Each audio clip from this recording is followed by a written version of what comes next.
सुगंधा और उसकी सास कांता के बीच एक अजीब सी जंग रहती थी। ये जंग थी किचन में कौन ज्यादा अच्छा काम करेगा और घर के सदस्यों के दिल जीतेगा। और उनकी इस जंग में हमेशा कुर्बान होते थे उनके दोनों पति। कैसे? आइए देखते हैं इस किचन पॉलिटिक्स की कहानी में। एक दिन किचन में, माँ जी, आज मैं बना रही हूँ मेथी की सब्जी। इस खाने से घर वालों के पेट की सारी समस्या खत्म हो जाएगी। और मैं बना रही हूँ तड़के वाली छाछ, जिसे पीते ही गैस की समस्या कभी नहीं होगी। दोनों अपने अपने खाने को लेकर टेबल पर पहुंच जाती हैं। तभी सुगंधा के ससुर उसकी बनाई सब्जी की तारीफ कर देते हैं। अरे वाह, मेथी की सब्जी भी बनी है, बड़ी ही स्वादिष्ट है। वाह बहू वाह। अरे बहू, लेकिन इसमें इतनी सारी मेथी बर्बाद करने की क्या जरूरत थी? देखिए माँ जी, ये तो वो मेथी है जो आप रात में भिगोकर सुबह उसका पानी पीती हैं, और जो मेथी फेंक देती हैं उसी से मैंने ये सब्जी बनाई है। अरे वाह बहू, तुमने तो बड़ा ही समझदारी का काम किया। बस अब क्या था, कांता जी का तो मानो ये सुनकर खून ही सूख गया। वो फैसला कर लेती है कि किसी भी तरह वो अपने खाने की तारीफ लेकर ही रहेगी और सुगंधा को किचन में उसकी कमियां गिनाएगी। कांता फ्रिज खोलकर देख रही होती है और फिर सुगंधा से कहती है, अरे बहू, ये क्या, पूरा फ्रिज गंदा पड़ा है। तभी वहां सुगंधा का पति आ जाता है।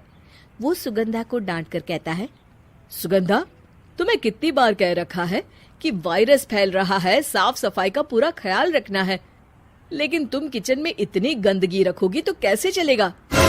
सुगंधा सास की तरफ देखती है जहां वो मुस्कुरा रही होती है। सुगंधा समझ जाती है कि सास ने उससे बदला लेने के लिए ये सब किया है। दोनों रात के खाने की तैयारी में लग जाती हैं। दोनों ना एक दूसरे की तरफ देखती हैं और ना ही एक दूसरे से बातें करती हैं। रात को खाने की टेबल पर एक एक कर दोनों कई तरह के अलग अलग व्यंजन टेबल पर लगा देती हैं और अपने अपने पति के पास जाकर खड़ी हो जाती हैं। अरे खाइए जी खाइए, मैंने बड़ी मेहनत से बनाया है। प्लेट में वो खाना डालती हैं। सुगंधा भी दोनों की प्लेट में खाना डालते हुए कहती है, बड़ी ही मेहनत लगी है इस खाने को बनाने में। हाँ, दोनों को ना चाहते हुए भी सारा खाना खाना पड़ता है। कहीं दही तो कहीं मलाई तो कहीं मसाला। और इन सब के बाद दोनों बड़ी ही मुश्किल से अपने कमरे में सोने जाते हैं। लेकिन अगली सुबह सुगंधा का पति चिल्ला रहा होता है, हाय रे, हाय मेरा तो पेट खराब हो गया। हाय माँ, बहुत दर्द हो रहा है। तो वहीं कांता के कमरे से भी कुछ ऐसी ही आवाज आने लगती है। हे भगवान, इस सास बहू की लड़ाई हमारी जान लेकर रहेगी। जाओ कोई डॉक्टर को बुला कर लाओ। डॉक्टर आते हैं। दोनों को देखकर कांता और सुगंधा से कहते हैं, देखिए, आप दोनों इन्हें खाने में हल्का ही दीजिएगा। हो सके तो रात का खाना जल्दी खाया करे और वॉक किया करे। इतना कहकर डॉक्टर वहां से चले जाते हैं।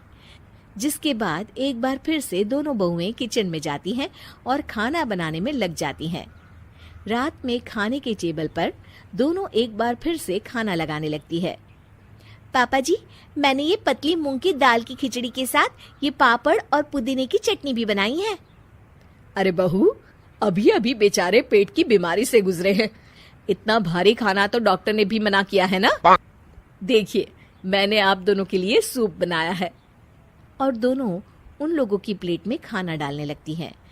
तभी दोनों एक साथ बोल पड़ते हैं, बस करो, हमें माफ करो। हमें नहीं खाना इस घर में, ना खिचड़ी और ना ही सूप। हम इंसान हैं, एक वक्त में एक ही खाना खा सकते हैं। बस करो, हमें माफ करो। हमें नहीं खाना इस घर में, ना खिचड़ी और ना ही सूप। हम इंसान हैं, एक वक्त में एक ही खाना खा सकते हैं।